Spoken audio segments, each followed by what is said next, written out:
Hello guys, yan may nagtatanong sa ating YouTube channel. Ayan, meron tayong mga subscriber na active. So, may nagtanong si White Flower kung saan daw makikita yung application ng head unit kasi yung kanyang model is S11 is tapon.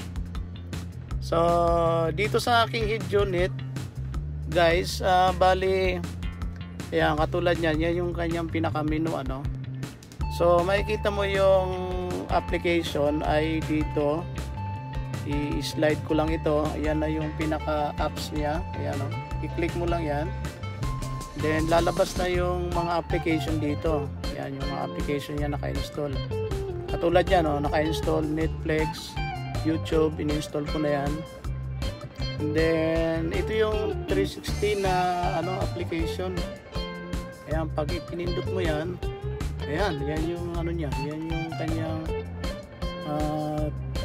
360 camera na makikita. Ayan. So, ayan siya guys.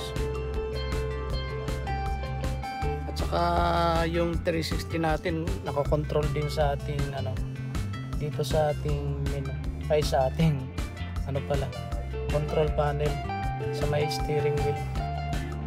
Ayan. Alright. So, doon lang makikita guys. Ngayon, pag hindi nyo siya nakita, ibig sabihin,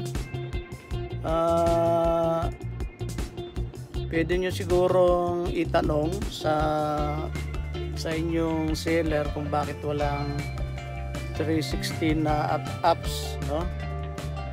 Ayan. Ayan siya guys, oh. Ayan. Siguro na-install naman yan, pwede sigurong mag-install ng application. Pwede naman tong installan ng application kasi meron siyang Play Store eh. Ayan. Alright, so yan po, White Flower, sana nasagot ko ang inyong tatanungan. So yun lang po, God bless po. Peace.